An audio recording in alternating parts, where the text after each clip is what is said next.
মাসে রজব। আজকের এই রজনীতে, যে রজনীতে আমরা আলোচনা করতেছি, এখানে এই রজনীতে রাসূল করিম সাল্লাল্লাহু আলাইহি ওয়াসাল্লাম উম্মে হানি রাদিয়াল্লাহু তাআলা আনহার ঘরে ঘুমন্ত অবস্থায় ছিলেন। এমন সময় জিবরাইল আলাইহিস সালাম দুইজন ফেরেশতা সহ রাসূল করিম সাল্লাল্লাহু আলাইহি ওয়াসাল্লামের নিকট আগমন করেন। একজন ফেরেশতা ইসরাফিল আলাইহিস সালাম, আর একজন হলেন মিকাইল। এই তিন ফেরেশতা রাসূল করিম সাল্লাল্লাহু আলাইহি ওয়াসাল্লামের কাছে এসে আল্লাহ রাসূলকে ঘুম থেকে জাগ্রত করেন। বলেন সুবহানাল্লাহ। ঘুম থেকে জাগ্রত করে জমজমের কাছে নিয়ে যান, জমজমের পানি দিয়ে ওযু করান, তারপর সিনা চাক করেন। ফেরেশতারা দুইটা পাত্র নিয়ে আসেন, একটা পাত্র স্বর্ণের, আরেকটা পাত্র রূপার পাত্র।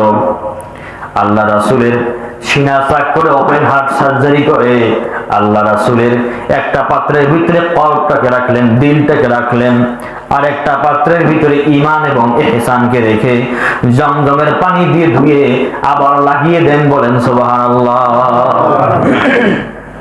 পৃথিবীর বিজ্ঞানের সর্বপ্রথম ওপেন হার্ট সার্জারি, সুবহানাল্লাহ বলেন।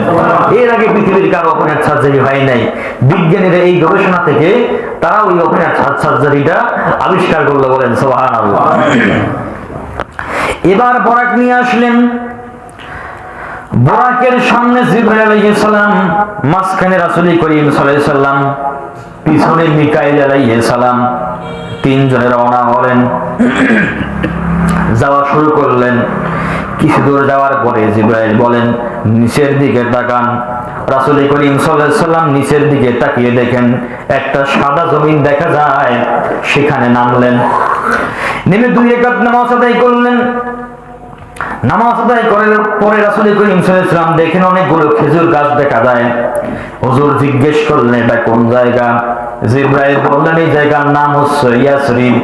আপনি কিছুদিন পরে হিজরত করে যখন ফিরে এই জায়গায় আসবেন, তখন এই জায়গার নাম হবে মদিনা। বলেন সুবহানাল্লাহ।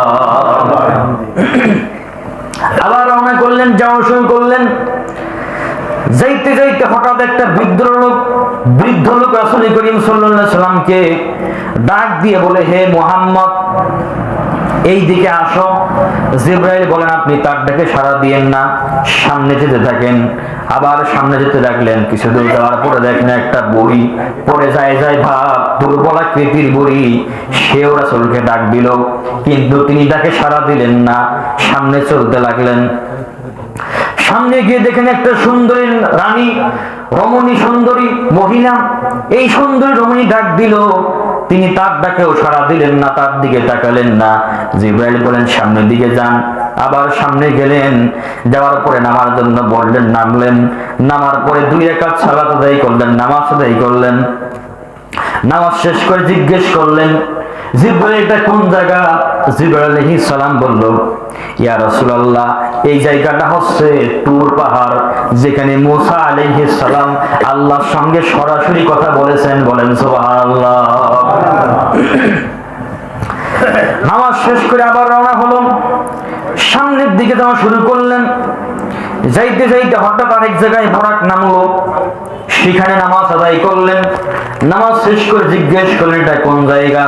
জিবরাইল আলাইহিস সালাম বললেন, এটা সেই জায়গা যেখানে আল্লাহ তাআলা হযরত ঈসা আলাইহিস সালামকে পিতা ছাড়া কুদরতি ভাবে দুনিয়ায় পাঠিয়েছেন। বলেন সুবহানাল্লাহ।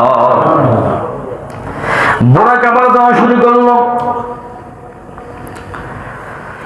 যাইতে যাইতে হঠাৎ করে কে যেন বলে, আসসালামু আলাইকা ইয়া রাসূলুল্লাহ। আরেকজন বলে, আসসালামু আলাইকা ইয়া আউয়াল। আরেকজন বলে, আসসালামু ইয়া আখির। নবীজি বললেন, কে আমাকে সালাম দেয়? জিবরাইল বলেন, এবার শুনেন মাঝখানের ঘটনাগুলো।